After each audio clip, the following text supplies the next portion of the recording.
Hi, and welcome to The Upside. I'm your host, Paul Santinello. It's a show where we talk about a lot of good things that happen in Long Meadow. Today, we're going to take a little bit of a divergence. We're going to talk about some politics in general and some specific items. I want to welcome my guest today, international political consultant Anthony Cignoli. Tony, welcome to the program. Thank you. I appreciate being here, very much so. Thank you. And what I want to talk about first is actually talking about international political consultants. Sure. This week, probably one of the most famous men that we didn't know that lived in the area. Well said. Passed away. Joe Napolitan. Yeah. And I know you worked with Joe. I had the pleasure of working with him on one campaign, and I never got over the fact of my impressions of him is that he was the ordinary guy who just was really good at what he did. And the most amazing thing that I saw was in this room full of powerful Springfield politicians.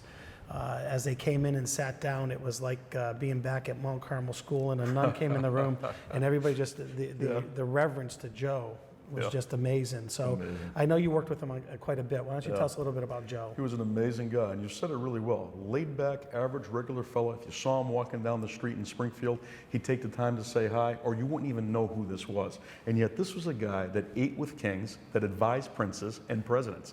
From JFK, the first television president, to Hubert Humphrey, amazing, to Boris Yeltsin.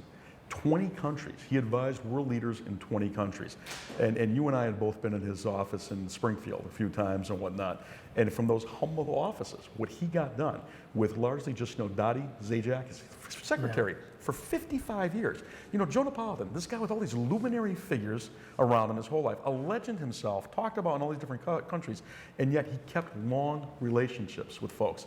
Dottie, 55 years as secretary.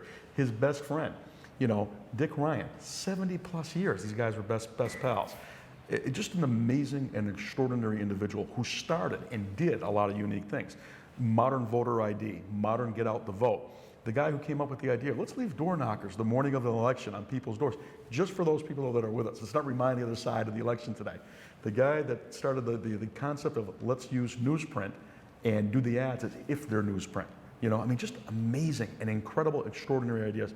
Paul, not to ramble on it, I got to tell you, because of Joe, just because I was from Springfield, a lot of doors got open, and he was a great friend. But I remember meeting Tim Russert, first time I met him, and I was terrified. My God, it's Tim Russert, the political Cignoli of NBC, and across the board, all network.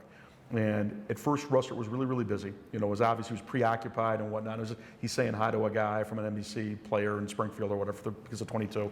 And it was astonishing to me. As soon as somebody said to him from Springfield, Massachusetts, he stopped what he was doing. He looked up, made eye contact with him, and he goes, Springfield, Basketball Hall of Fame, Dr. Seuss, and Joe Napolitan. Next thing I know, we're having a 35-minute conversation about Russert's experiences with the great Joe Napolitan, a guy that knew everybody from Cronkite to Huntley and Brinkley, and was still relevant right up to the last few years. Yeah. Amazing. There's two things you said that really jarred my memory. That if anybody ever walked into Joe Napolitan's office, you were underwhelmed. Yeah. Extremely, because it was an Appermont Triangle in this little building that looked like it, you went to the eye doctor in the 1950s and that kind of building, but not what you would think. His ego was definitely in check because greatly so. Because a lot of people talk about Jim Carville as being the guy that went out and after Clinton he advised presidents and so forth in other countries or races in other countries, I should say.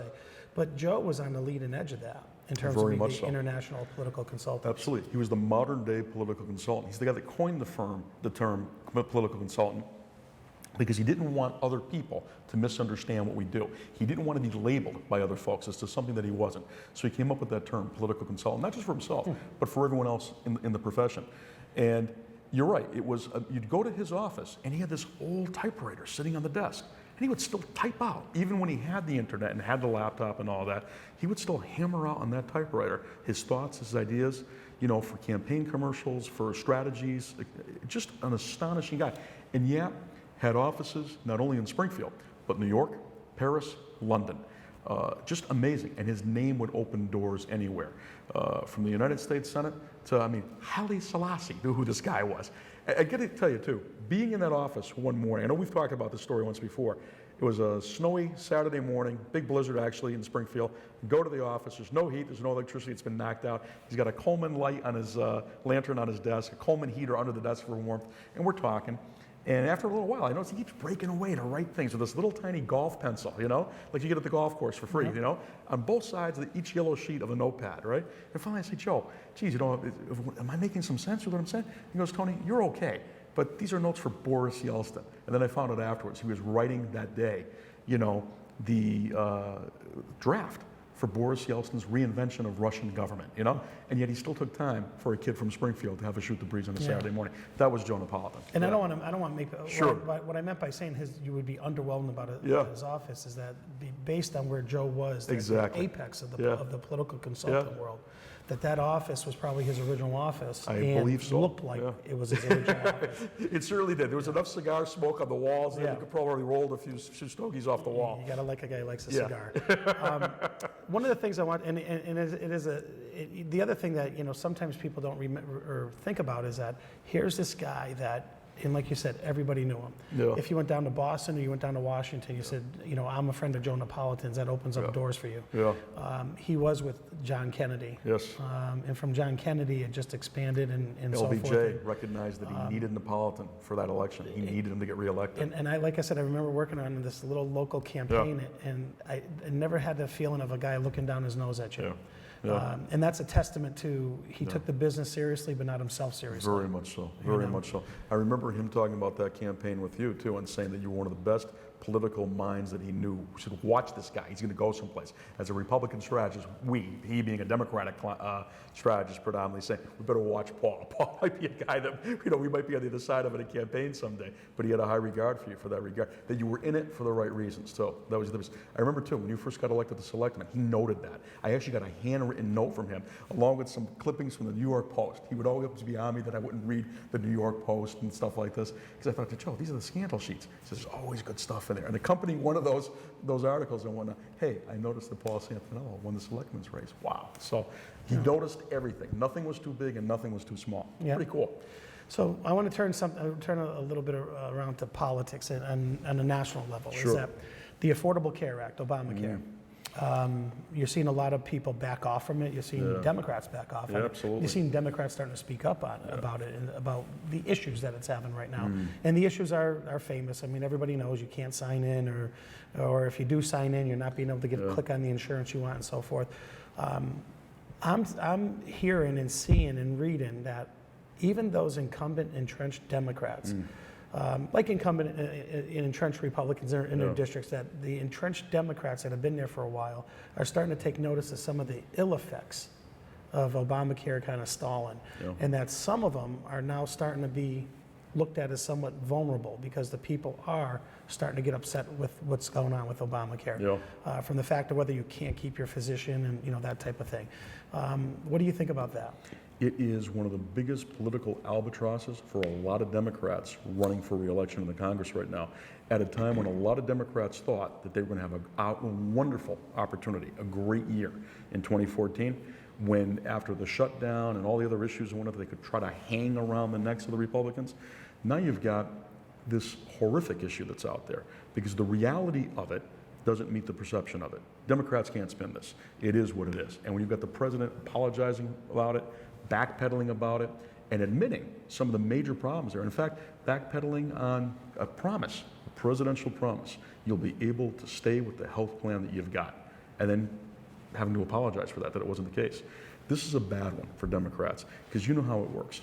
It's what hits people in their wallet. It's what affects their families and homes. There's all these other issues: immigration, Iran, Afghanistan, all the other things that are in front of folks and whatnot, the budget, the deficit.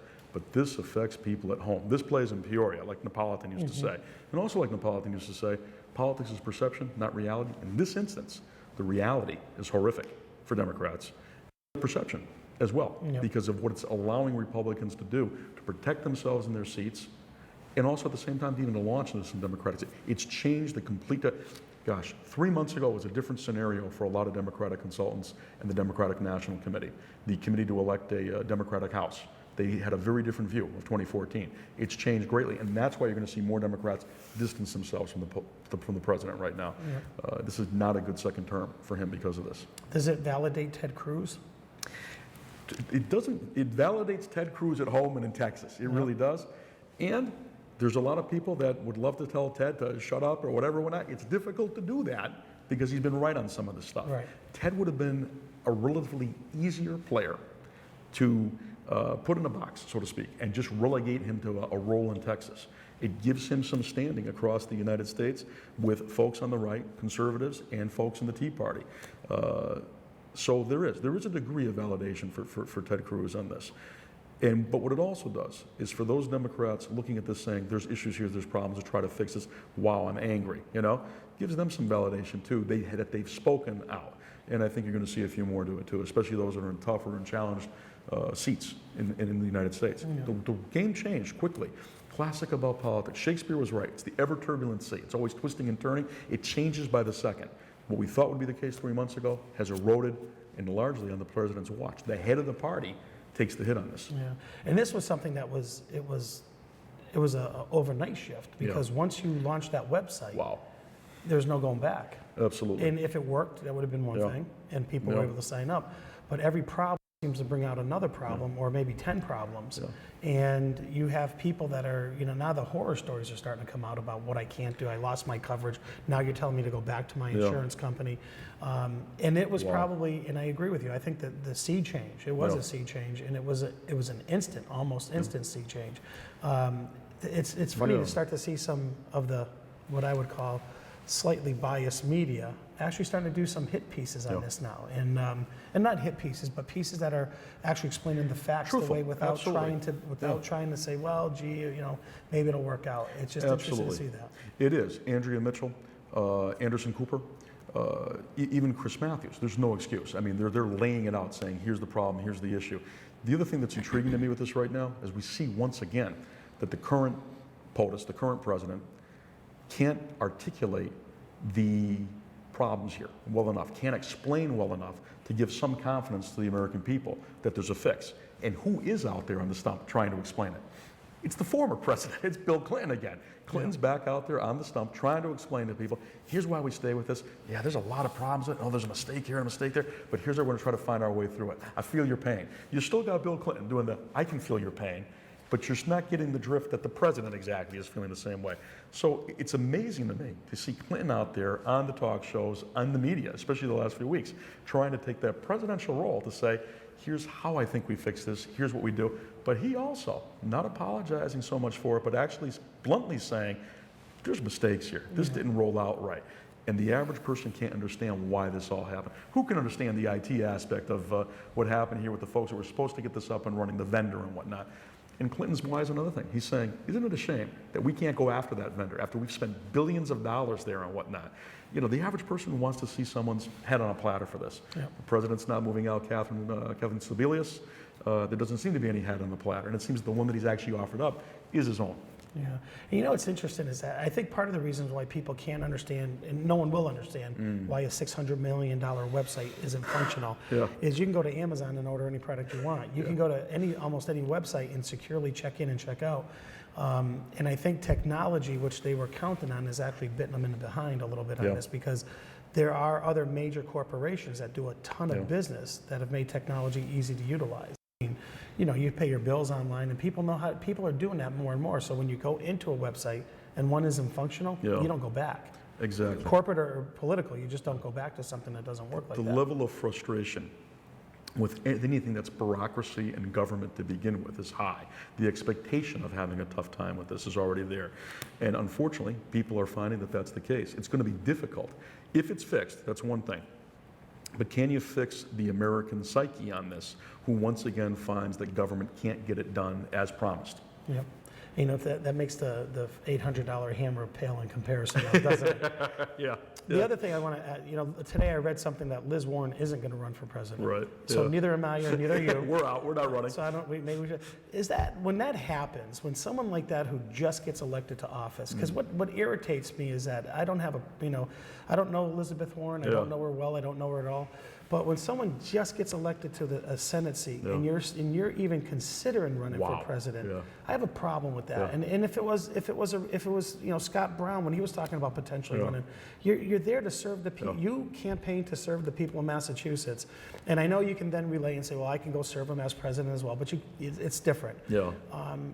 Does that hurt at all? I mean, I know it's ego gratifying, but does that hurt? You know, I think she was conscious of the damage that this could do, and that's why she got in front of it as fast as she did. Two things actually really happened, and then it just kind of ran away with itself, almost to the perception that some people would have was she looking for the presidency? And she admits, she's saying, absolutely not. A couple of things happen here. By her name being so high in presidential polls nationally, it was stunning. I mean, she was in third place and just right behind Joe Biden. Hillary Clinton, Joe Biden, Liz Warren in national polls of Democrats. That shocked a lot of us because we're thinking to ourselves, in New Mexico, in North Dakota, right, in Colorado, how do they know who Liz Warren is? It says that there's, to a degree, a lack of depth maybe to the Democratic bench. You know, there isn't some other big Democratic name you're hearing about. And then it said one other thing, and it's intriguing to us. She's a liberal Democrat, everyone knows that. She's very bluntly out there about that. But on a lot of the issues that she's been fighting on, she's taken on the White House. She's taken on the president by name, and she's gone after the president on health care. She's gone after the president much more so about Wall Street. And that's what she campaigned on. She campaigned, I'm going after Wall Street, I'm going after the bankers. And I'm disappointed that my friend, my partner, the guy that endorsed me for the Senate, Barack Obama, isn't standing there with me. That scored her points, Paul, in the biggest political party in the United States. And we know what that party is. It's the independents right now. Yeah. And I think it just scored her an awful lot of points. So I think this thing started almost by itself. And there's a lot of unique things to look at here. There's a vacuum in overall leadership, Democrat and perhaps Republican. That she came in third in that poll was stunning. And you look at the crosstabs. You and I know how to read polls. We always look at the crosstabs. What else does it say?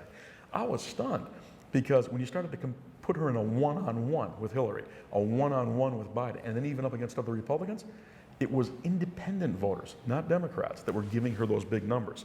So she's lit some fire. And I guess maybe some Democrats and some Republicans can look at that and say, gosh, golly gee whiz, there must be something here. But again, it comes from her nonpartisan activity and her common sense activity. And frankly, some of that is almost a little bit Republican-like. And I've heard people say that too. And that's why some of the eyes, I think, have given her the numbers that they have. So she's maintaining, it was never her intention. She isn't interested in whatnot. But wow, to go from, can you imagine? I mean, you just got there and you're in these polls and at those kinds of numbers. So intriguing. You know, we talked about this once before that, you know, there seems to have been lost over the years those grand politicians. Oh. You know, locally it was the Tony Schiavellis, Iris Hoffmans. Bill of the Mullins, Tony Schiavelli, the icons of the legislature. And sure, in the U.S. Congress, Metzenbaum, you know? Oh my Tip God, O'Neill. Mansfield, Yeah. Tip O'Neill, yeah. That cerebral capacity and that willingness to get things done seems very much to be largely missing in a lot of ways. Yeah. It really does. It makes it intriguing as we watch Congressman Neal, as we watch Richie Neal. Certainly very, very powerful on the Democratic side, but over the last 2 or 3 months, even Republicans always have got him on their short list of, okay, there's 6 to 11 Democrats that we can deal with. He's on that list all the time because he'll talk to you. He's smart. Republicans saying that he's the sharpest guy on tax policy. That's intriguing. And I think Neal is smart enough to know that that's the only way you're going to get anywhere in the United States, is to have that kind of ability to cross the aisle and whatnot. And he seems to be open to that in a lot of ways. But it is amazing to see. I think it was just the other day, it came out that this is the least effective, least productive Congress in the history of the United States Congress. That's another thing that all the members will have to deal with, even the Democrats, when they're out there on the Huskings next year. Yeah. So you mentioned independence. In the state of Massachusetts, what do we know? They're two-thirds independent, two-thirds of the registered It is voters stunning. around there somewhere. I love it, because I know you and I talked about this once before, and I think we talked about it either on a TV station or a political forum, one of those half-hour shows. Yep. I think it might have been in Focus, now that I'm thinking about it. And we talked about the biggest party in the Commonwealth being the independents. And this is about 1.5 years, 2 years ago, I recall. And we were coming in with numbers like at 54% was being reported, and I was saying it's really like 57. Now we're getting those numbers again and really looking at them. About 64% of the people in Massachusetts are unenrolled or independent. They're not Democrats or Republicans. On the Democratic side, that's causing a little bit of anxiety because there's been such a domination of the House and the Senate by the Democrats. And there's a feeling, I'm hearing it from Republican consultants and Democrats, and I'm hearing from independent pollsters, the folks at Suffolk and Quinnipiac, and I'd love to know what the folks at Western New England University come up with on this too.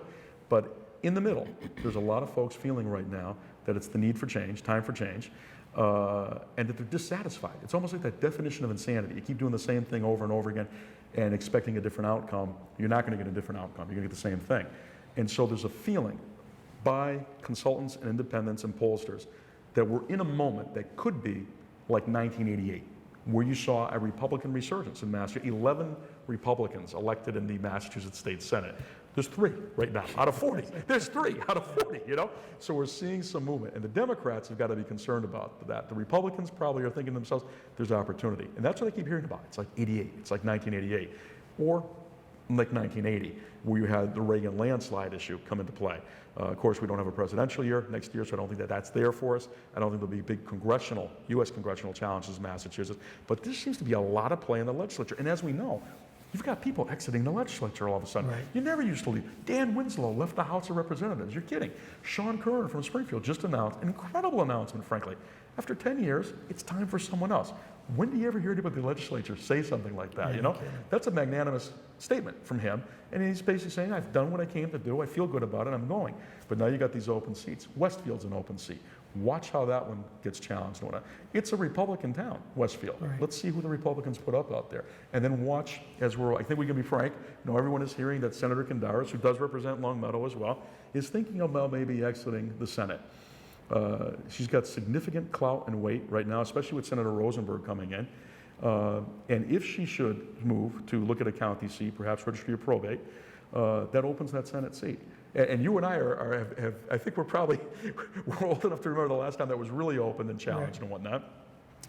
And that will start some other domino effects. Perhaps Angelo Pupolo in the House might run for that seat. Maybe some other House members will, but you'll see a lot of folks starting to move around. And we might see political activity we haven't seen. What's good about that, whether it's a Democrat or a Republican, if they're active, fired up campaigns, it gives a chance for people in Western Massachusetts to talk about some issues. And if I'm not rambling too much, why is that even more important to us now? In the last 48 hours, the numbers that came out about population in the Commonwealth of Massachusetts. Boston continues to grow, the hub of the universe. And here in Western Massachusetts, we're not, as we have been, just staying with the numbers that we've had. We're actually decreasing in population. Mm-hmm. That means that members of the Senate and the House are going to have to represent larger geographic areas. All the House members represent 40,000 people. To get that 40,000, you're going to have to expand out. That means you're going to have a lot of different kinds of different issues represented, or communities in your same Senate. It could a Chicopee against a Springfield, a Long Meadow more so against, who knows, an Agawam or something, like that now. And it makes it tougher for those legislators to fight the fights that they've got to bring the bacon back for everybody. And what it really does for us in Western Massachusetts, it makes these races, if these seats open up, even more important. Who we send down, they've got to be out there fighting for Western Mass and working like dogs, like Iris Holland once did, like Iris Holland and Tony Schiavelli. People are always shocked when I say to them, this staunch Republican and this staunch Democrat, they were best friends. It was amazing. It was like Tip O'Neill and Reagan. They got stuff done for their districts because of it. There's a couple things. Independents years ago, they were said to have been people who were just too afraid to be identified as a Republican, perhaps. And what I see now is that independents are people who say, or most of them, I don't want to be affiliated with either one of those groups. So in terms of how that affects an election, that these are people who don't, even though they might identify with you as a Republican or me as a Democrat and so forth, it's really, they seem to be a group of people that look at the individual versus the party line. Yeah. And one of the things that's interesting, and I think that there's two petitions that have been signed and I think certified. One is to repeal the casino deal, which I find absolutely amazing. in the sense that, if this ever came up for vote, and if it was, what are they going to do once the shovels hit the ground? But the other one is also to repeal the gas tax. And this past legislative session, to balance the budget, the legislators installed a gas tax that goes up with inflation. They raised it 3%, I believe, and then the next raise will be by inflation. So they can actually wash their hands of it and say, I didn't vote on a gas tax hike, it's by inflation. Just like their pay raises, exactly. Are based on that. And I think those are the kind of things, those are the kind of issues that if you're someone who voted for that, that people will look at it and say, be real a little bit here. You voted for a gas tax that is going to be in perpetuity. Whether you voted for the casino or not, that seems to be more of a moral issue for some. For others, it's whatever it is. But when the gas tax, the amount of signatures they got for that were people who were really just frustrated that their perception is that the House of Representatives did an end run. On a tax hike, and then we'll forever have a tax hike. But I just find the petition initiatives, I know that once they get on the ballot, that doesn't mean the legislature has to act on them. But I just found that those were two diverse ones. And actually what I saw was, and I'm sure what you saw was, you had groups that were out here that came together on each. Bingo. Exactly. And you had people who would not want to be in the same room with each other, working for the common cause. And that's what surprised Absolutely. me. Seeing that more and more now in Massachusetts too, there is this overall anger with Boston. You know, it's always the anti-Boston, the anti-State House, and it's across the board. It's the entire institution. It's the bureaucracy and whatnot. And folks are saying, guess what? You know, you're always hearing that it's not the greatest thing to have government by referendum, and certainly the legislature can say no once these things get there. But in this particular instance, these are people saying, I'm mad as hell, I'm gonna go out and I'm gonna stand, you know, at the big Y all day long on a Saturday and a Sunday, getting these signatures, even though I've got all these other things to do. When you see people moved to that kind of activism, and you see it not just in Western Mass, you know, the Homoshades Rebellion, but you're seeing it in Central Mass, when you're seeing it out in the East. That is amazing. To see these folks coming up, they are angry. And I think that's what we're also seeing in these polls that we've talked about a little bit here. It's why Republicans are thinking maybe there's an opportunity. And way more so, independents are starting to think. There was a move for an independent primary. I think, you know, it's not just a Republican and Democratic primary, but actual third-party independent. I think that might have some legs before all is said and done, and largely because people are that angry. Central Massachusetts, talk about a hotbed of political activity. Intriguing too, because they don't have a lot of specific media coverage in Central Massachusetts anymore, especially now John Henry is selling the Worcester Telegram, so let's see what happens with that, you know. But amazing, because of largely the internet and the ability to organize online, to have fast communications, folks are finding new ways to vent these angers. Not like in the old days where you have to wait every 2 years to change your legislator. And I think that also this will have an impact on some of these legislative races too. There's real issues for people to be angry about right now, and these are understandable issues. I'm mad about the gas tax. My legislator voted for it or voted against it. You don't have to get into the minutia. You explained it well, of how the vote is kind of like, you know, hidden over here, a little bit of a shell game kind of a thing. It's just the mere fact that people are angry about what they're paying at the gas pump, or angry about what they're paying for the price of milk, or angry about all the other issues they're dealing with, and feeling that they're not being taken care of by the folks that they're electing to take care of them. Yeah, and I just find that, you know, especially with those particular issues, that the social media, to me, fueled them.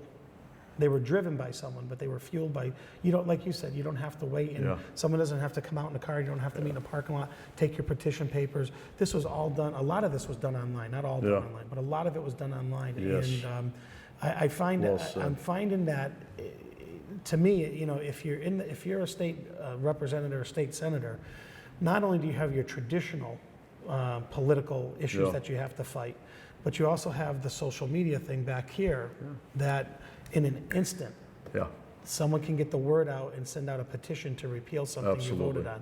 Absolutely. Or the voting records are much more transparent now because of the internet, because they can actually be taken out of a newspaper clipping or the roll call or whatever, and sent out to certain people in certain areas. So I just found it very interesting of how you had people from both ends come to the middle on this, and like you said, that would be worrisome if I were in office. Absolutely so. It's the kind of thing, too, that an aggressive player like a Karen Polito on the Republican side sees, recognizes, and figures out, how do I utilize this? Steve Grossman doing the same thing on the Democratic side, too. That social media consciousness. Hank Naughton, the fellow that's running for Attorney General on the Democratic side. Look at their social media and what they're doing with it. And it's a social media that's not just broad blanket. I mean, it's data mining to a great degree. And what's unique is Obama used it so well for re-election. There are key Democratic consultants and operatives in Massachusetts who really were a big part of that, like John Walsh, the former head of the Democratic State Committee. But now the Republicans are catching on. We just saw the Republican Party in Peabody, Massachusetts, elect a woman to the House, a registered nurse, in a tough election. And the stunning thing, largely using a lot of social media, they were able to generate such buzz and such perception. They raised $90,000 for a House seat. We haven't seen that kind of money spent on a House seat. That's why I think these are becoming very engaged again, these legislative seats. And what it may really do is, because of the issues that are out there that these people are going to have to address in these campaigns, if not by traditional media, social media, hopefully it finds us those Iris Hollands, those Bill Mullenses, you know, the Mike Walshes of the past and whatnot, cerebral capacity, Danny Keenan. You know, you feel it when each one of those legislators left for whatever reason that they left, you know. You felt the cerebral capacity go, you know, change a little bit in the overall body across the board, you know. Senator Kindaris, that will be the same thing. It's arguably said and I've heard it from Republicans and from Democrats, from people in the legislature and legislative aides. Arguably one of the smartest members of the legislature. Out of 200 members, she's got to be in the top 10 in cerebral capacity and abilities and whatnot. So when a Gail Kondaris leaves the Senate, you feel that across the board. Right. And you hope that the electorates look for someone who can fill those shoes, because it is important to Longmeadow, to East Longmeadow, to Wilbraham. These are the folks that are fighting to get it for you, and it's tough to get it for us out here, given that the votes and the weight of those votes and the power is in Eastern Massachusetts. Okay, so you talked about Yeah. Karen Polito, Steve Grossman, you have a Yeah. race for governor going on. So far, you have Grossman and Martha Coakley. Martha Coakley, yeah. On the Republican side, Yeah. you have Charlie Baker. There's inklings of maybe somebody running on Yeah. more of the conservative Tea Party Yeah. type side. Yeah. But now Karen Polito just announced that Yeah. she's running for lieutenant governor, Yeah. and it seems, or at least it appears, they're going to be running as a ticket. Yeah. What are your thoughts on those races? Scares the heck out of some Democrats. She has got fire. The woman's got fire. And she's smart. And she's got a lot of money. And she can raise money. And, you know, on the Democratic side, there are a couple of other players. There's Avalon and Cam. They're in this race. And what's important about that is that they are raising money and taking away a little bit from the others and all.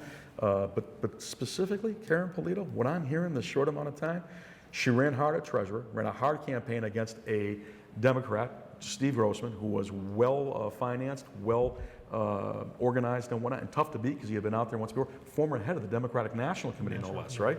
And she gave it a run. I think what a lot of folks are feeling, and I agree with this, is that we've seen the same thing again from Charlie Baker. It's the same Charlie Baker we saw the last time that lost. There's nothing new. Again, that definition of insanity.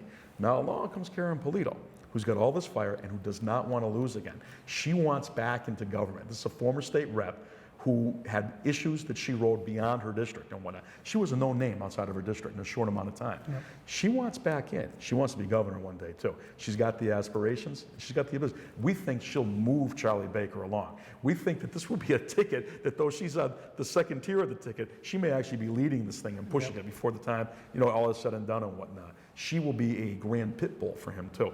You know, seeing her in debates, holy smokes. And not just the treasurer's debates last time around, but I had an opportunity to see a couple of her debates for the House, you know, the House seat that she was in.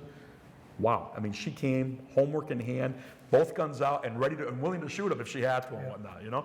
So she changes this. I think she changes it a lot. And that's well said, because, you know, the difference between, I think, where you had, you know, she ran for treasurer, and like you said, she ran a really good campaign, but she ran a good campaign with a very weak top of the ticket.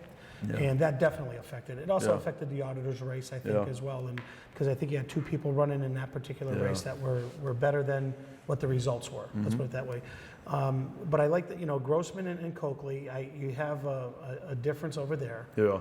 Grossman seems to me to be the guy who's the candidate who's represented himself of, I am a Democrat, I am liberal, but I understand the business side of things. Yeah. And against Coakley, who's just been, you know, she's the liberal attorney general, but I see a position in where he's trying to differentiate himself from the typical, even though he's a former head of the Democrat National Committee, he's trying to separate himself and saying, I'm that businessman who's, you know, working with the school buildings, and, you know, here in Longmeadow, we're in a facility that, you know, Mr. Grossman came on and presented those checks. Okay. And, so I see that race. That's interesting to me to see how that primary is going to end out, because both those candidates are going to have a lot of money to spend. Yeah, exactly. And I think that might be that's almost like, you know, when you see a World Series game before the World Series is actually played. Yes.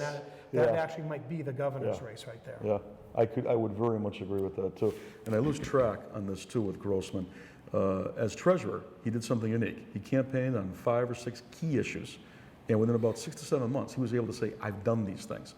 And you're right, he's running to the independent-minded voter, business folks and whatnot, taking a look at what he has to say. In fact, I guess the best way I could say it was I saw him speak to the Westfield Chamber of Commerce, which is arguably a Republican group. Don Humison was there that day, a bunch of Mayor Knappich, the Republican mayor of Westfield and whatnot. He wowed that group. And I had people on either side of me ask me, who weren't that politically astute, didn't really know who the treasurer was. And they asked me, is he a Republican or is he a Democrat? Because on those key business issues, they dug what he had to say. So he's an intriguing candidate for that reason. And that will be a very different race. To the primary, you know, the liberal base of the Democratic Party is going to help whoever it is that they decide is their standard bearer. When that is over, somebody like a Steve Grossman, he's recognizing the fact that you've got that many independents and unenrolled voters in Massachusetts, and that's what a lot of his message seems to be aimed towards. So that's a good point. I think he fires it up on the Democratic side, and I think Polito on the Republican side, she's just changed a lot of this, an awful lot. And this is good. We want rock'em sock'em campaigns. Right. We want issues ripped apart, torn apart, not just milquetoast campaigns that are easy and light. Yeah, and I agree with you. I think if Charlie Baker doesn't keep up with Polito, you'll see Polito run over him. Yeah, to get I to think the so. top. She is a dogged campaigner, and she knows her stuff. Yeah. And like you said, she's done things out of district, so it's not an uncomfortable feeling to walk around and talk about the issues for her. But she is a determined person. Very and much I so. hate to be in her way in any kind of campaign. So And that's everyone knows the story about her running late for a vote once in a traffic jam, getting out of the car, taking off the high heels, and running down the road to get to that vote. That's her. She'll go. Yeah. So overall, when you look at the, we're still in a state where you said three Republicans in the Senate, and one was just by special election. Thank goodness, right? They kept that seat. 3 Republicans and 30-something in the House. 38, 39, is it? 38, I believe. I'm embarrassed, I don't know off the top of my head. It's 34 or 38, I'm sorry. Yeah. And, Brad Jones will be upset when I run into him. He Out I of didn't know 200 it. and what? 160 in the House, and you're right, out of a total 200, you've got not more than 50 members total that are Republicans. You think you see any sea changes with that? Because people seem to be, and I know this is Massachusetts, it's one of the most liberal states, but like you said, when you see these issues bring people together that say, yes, I might be a liberal or I might be a conservative, but this is just wrong. Yeah. I don't know if that changes, and you mentioned that this could be an 88, and what 88 brought us That's right. was the good folks like Brian Lees and Ron Kaufman That's right. and Andy Card and a whole set of group of guys that actually rose or candidates that rose up beyond where they were. Absolutely. And actually had then brought in 20 years worth of governorships. Key. I mean, that's the other thing. Democratic Massachusetts had a 16-year run of Republican governors, with Democratic legislature. It's doable. It's possible. And as I mentioned a little bit earlier, too, you've got a Republican Party right now that's seeing some sea change, seeing some things in polling, thinking there's some opportunity, and they're smart. They're not going to get out data mined this time. They know how to use it. Didn't know how to use it the last time around. We saw it in Scott Brown's last campaign. I mean, gosh, basic, technology and voter ID things that they just weren't even doing. And that was amazing to me. And yet it was rudimentary for a lot of other campaigns. Now they seem to be more ready, the Republican State Committee, to try to win some prizes in Massachusetts by winning some Republican seats. And that's the interesting thing. I think what they learned from Scott Brown's campaign, and I know it wasn't that long ago, excuse me, you can do all your phone calling. Yeah. There's 2 things, and I always believe this, if you don't have boots on the ground, you're dead. Yeah. And data mining only helps you communicate to your boots on the ground. Exactly. So if we're fighting the war in Afghanistan, if we're not doing the satellite coverage, then our troops on the ground aren't going to be as effective. Exactly. And I do think they've learned from that, and it should make it more of an interesting race. And I think there needs to be some sort of balance brought back to Boston, and maybe not necessarily to where you're going to see a majority of Republicans, but enough to uphold a veto if a governor was elected. That's intriguing. It takes 11 in the Senate. That's one thing we all learned from Brian Lees. It wasn't Lees's victory alone that was a big deal. It was the fact that by Lees getting elected and a few other Republicans at the same time, when the state committee was more geared towards, let's get out there and really get this done, you caused a situation where the powerful Democratic president of the Senate, the Billy Bulger, actually had to hold quorum calls because of Lees. And it would be Lees, to his credit, that would force those when it was necessary and whatnot. That is what people are starting to feel, that there's something going on. Other piece, though, that you mentioned, the thing we've both touched on here, is that you may see some candidates running for these seats that will run as independents. Good political move, like we saw with Mark Mastriani, allows you to get past the Democratic primary to the final against the Democrat, against the Republican, whoever's there and whatnot. And I think you'll see some of these independents run and say, you know what, I'm running because I'm tired of the BS, and I'm also running too because I can caucus with either group when I get down there, and they're going to have to fight harder and work harder, and I'll be able to affect better deals for my district because both sides need me on things. Who will give me the most on this vote that's important to them so that I can get what's important back in my district? A roof for a school, a new bridge, that type of thing. Some program that's important to my district.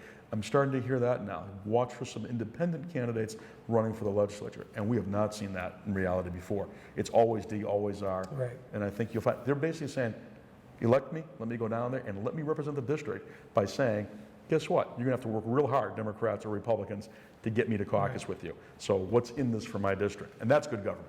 It is. Lincoln did those kinds of deals, and it was good government. Absolutely. Do we have time? 1 minute. Nice, way to go. It'll give me 1 minute. I had a closing, I would have blew you away, but now I got to throw that out the door. Well, you take it, you take it. Last comment real quick is casinos are obviously coming. Yeah, We have a yeah. gaming commission. It looks Yeah. like, probably after the first of the year, Yeah. you'll start to see shovels in the ground. Yeah. Was it good or bad legislation? The legislation was excellent. The implementation of the legislation is what's lacking right now. And I would have to say, that the Mass Gaming Commission is not getting it done fast enough. They should have said yes or no to MGM almost immediately after that referendum, so that the people of Springfield and this region, people in Long Meadow, would know what this is, know what we're dealing with, being able to work with MGM or not. And yet they've left MGM hanging all this time. We saw what happened at Suffolk Downs with Caesars, and as people are watching this, they're getting the drift from Boston media that the chairman of the Gaming Commission has a unique situation. A close personal friend who's the landowner in Everett, where Steve Wynn is looking to put a casino. This just really erodes public confidence in something that's supposed to be so transparent. And bear in mind, they've got a $20 million budget, taxpayer dollars, that they're spending. Yeah. Wow. When this is all said and done, we may wind up with nothing and a lot of expenditure. Look at Paul Belchertown. It may sound like a small number. They've got $3,000 in bills, for what they were doing to mitigate with Palmer. That's gone. Who's paying that $3,000 now? Right. This, when all is said and done, it may be like the Val Patrick said. It's the issue that takes all the air out of the room and maybe a lot of dollars out of our coffers rather than put those dollars in. Okay, very good. Folks, thank you for watching The Upside. This is the first show being taped in the LCTV new studios. It'll probably never make the airwaves, but I want to thank my guest, Tony Cignoli, for being here today, and we'll see you in the next episode of The Upside. Have a great day. That was great.